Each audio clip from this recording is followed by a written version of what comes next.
Um, this is definitely going to be the last video I make tonight. I started out the last video like with the intention of talking about this trip, and I'm going to end it with that without getting into anything else. So, where I left off, um, I pretty much made a decision at this point where I'm going to call that dude back tomorrow who's offering that ride to Orlando for $80, and just let him know as much as I appreciate that offer, maybe there'll be another time where that might be on the table, possibly next year. So, yeah, with that, it leaves time for me to really not put myself in a position where I was in when I was leaving out the house to go to Burning Man, where I felt like, you know, pulling my hair out because I couldn't, all of a sudden I couldn't find this, or all of a sudden I couldn't find that. And like I just remember, I mean, you think like you have like all you need together. I mean, typically you need your clothes, you need like toiletries, but there's like, you know, little things like a cord to tablet, a cord to your cell phone, um, documents that you may need, things that might just come in handy, like, you know, from the trip between, you know, when you're leaving out the door toward Newark Airport, or on the plane, or once you get there, or just, you know, it's just bound to happen, like clockwork. I get to where I need, and I tell myself, ah, shit, um, I forgot that. In this case, there was this particular chord that I was looking for. There was something else I should have packed, but I didn't, and for whatever reason, I think due to like the fact that I've never been to a Burning Man before, I was going to go through like those experiences regardless how much I prepared and looked at those packing lists made by like, you know, veteran burners. But yeah, as of right now, I'm even thinking about like getting back in the, you know, subway and street corner and playing my guitar to make up for the money I'm going to be losing by not taking advantage of that ride offer to Orlando. But I was also sort of like skeptical about that arrangement anyway, because unless I found like another ride someone was offering from Orlando to Miami, and then like another ride from Miami to Key West, um, they're just, and given the days, like I would have gotten there October 7th, like on that Monday, and the event doesn't start until the the 17th, I believe, and that's like 10 days, and it's, a lot could happen in 10 days where like, you're spending money that like you really didn't want to spend. I mean, like the week itself.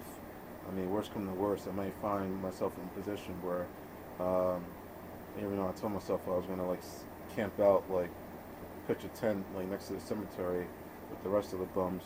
I mean, tell myself like, listen, like rather than resort to that, let me just find like a good hotel with like a good weekly rate. That's like a bus ride away from Duval Street, the main strip of Key West, and I may be able to luck out on even finding like a roommate to help split the cost of a room. Um, but yeah, when I write, I'll get into like anybody who's in like a similar situation. Um, like part of me even wanted to. I was asking my brother um, if I wanted to rent a car, how would I go about it? Because I rented a car once when I was in Ohio, and I paid $50 for like the whole weekend. And I mean, if I can find like a good weekly rate on a car, um, it would be ideal.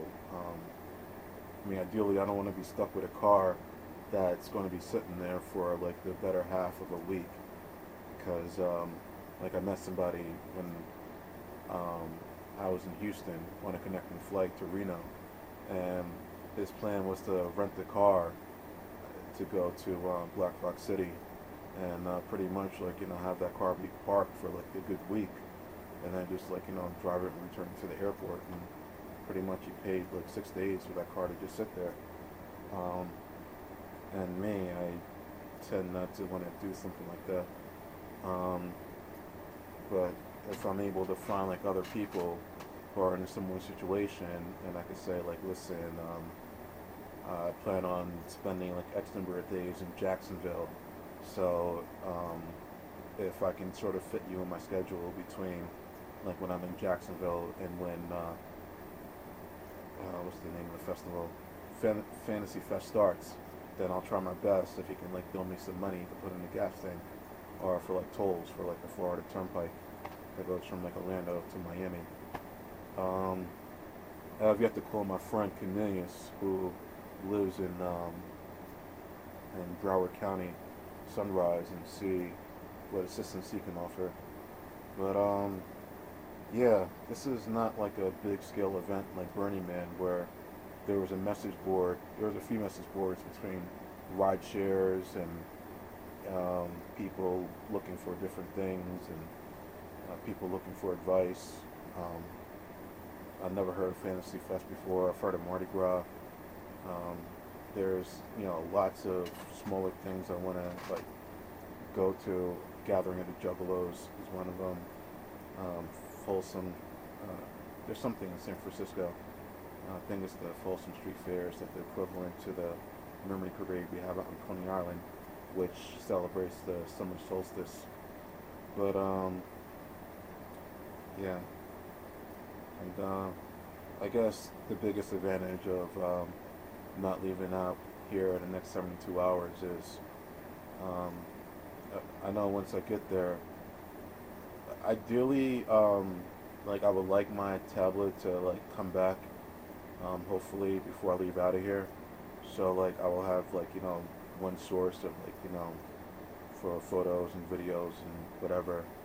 Um, but I'm gonna go back on Craigslist at some point tonight and look at people who are like looking to get rid of their DSLR cameras. And there was a few models I was looking at where I wanted to, like I wanted to have a camera that was able to film like 1080 video and still be able to take decent pictures. And I mean, I'm a really big cheapskate, but when it comes to the point where it interferes with the quality of like the image, the quality of the video, or just like the overall performance, I don't want to buy something and then like regret sort of like for the best example, earlier tonight, um, there was a hand truck of mine. Long story short, it was broken, and but luckily I was able to bring it to Home Depot, even though I didn't have the receipt. I did have the same debit card that I made the purchase with, so they were able to look it up in their system, and the money was credited back to my account.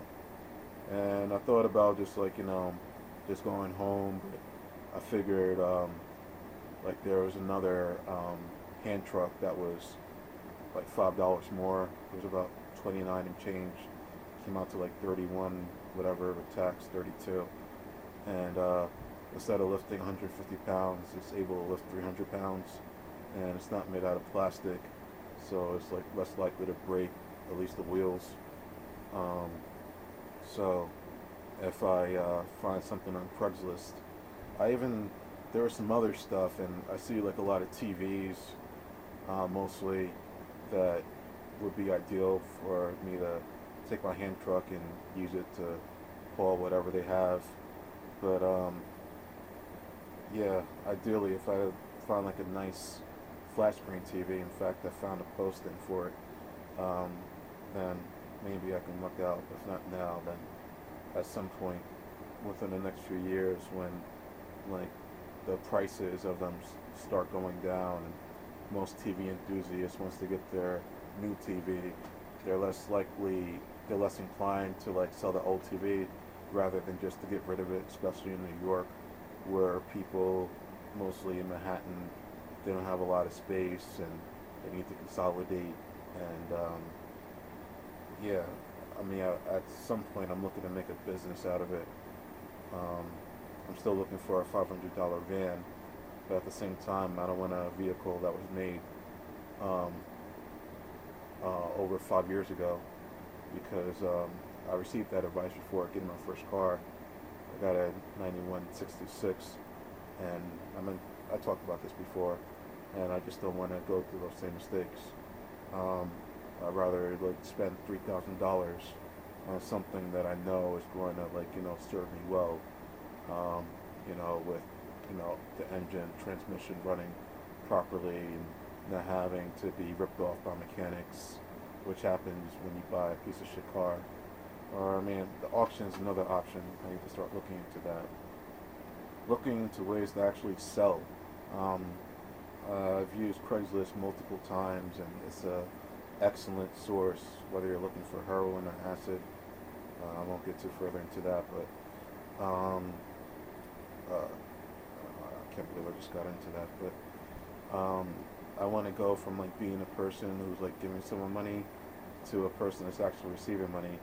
And there was a period where I would go on Craigslist and I would search for like gigs where someone needed a couch moved from a fourth floor walk up near Columbus Circle, and that was like one of the easiest $40 I ever made. And the best gig I actually had on Craigslist was actually being a server for a wedding, where I got paid $25 an hour, and it was a total of 8 hours I was paid for, where I barely worked, a total of 2 hours. It just came to a point where I just started having drinks along with the rest of the guests at the wedding. So as much as I would like to continue to do that, it just came a point where I just stopped looking for work altogether. In fact, the last time I looked at Craigslist, they started charging people $25 to post an ad that's job related, because in a way I'm sort of glad, because there would be periods where I would go on Craigslist for days at a time, like send like literally hundreds of emails, and like I would get one email back asking me if I was Jewish. I know it was like a Jewish event, but it's not that I'm not anti-Semitic in any way. I do have some Jewish blood in me, not technically, but some of my analogies. Speaking of which, I just finished watching This Is 40, and Albert Brooks, I think that's his name. He kind of goes into like the Jew card being played, and the whole essence of the Jew card is it can never wear off. I remember my brother started calling me the Jew just because of the fact that I was cheap. But yeah, I'm gonna start like talking about that because I'm bound to offend somebody. But I said in the beginning of the video, this is going to be my last video. There's some outside circumstances surrounding that, but I really do need to like move on with everything I need to accomplish before I eventually hit the sack. Well, currently it's 2 o'clock, and it's Thursday. Hopefully I'll be able to make a productive day, because I mean typically there would be days where I would wake up 7:30 in the night at night, and like I wouldn't fall asleep until the sun came up, and it got to the point where my dad, like, he wanted to ask me something. He was like, "Oh, never mind," and I stopped, like, I paused what I was looking at. He's like, "Oh, go ahead, ask me." And it's like, "Oh, do you feel like you're wasting your life away?" And I mean, the answer is part of the reason why I create these videos, despite my my better judgment, in deleting that last video that was made. I'm pretty sure it's gonna like bite me in the ass at some point. I'll be able to like look and reflect back on it and maybe gain some insight. So, with that being said, it's like what, 8 seconds. I'll pick this up on another day.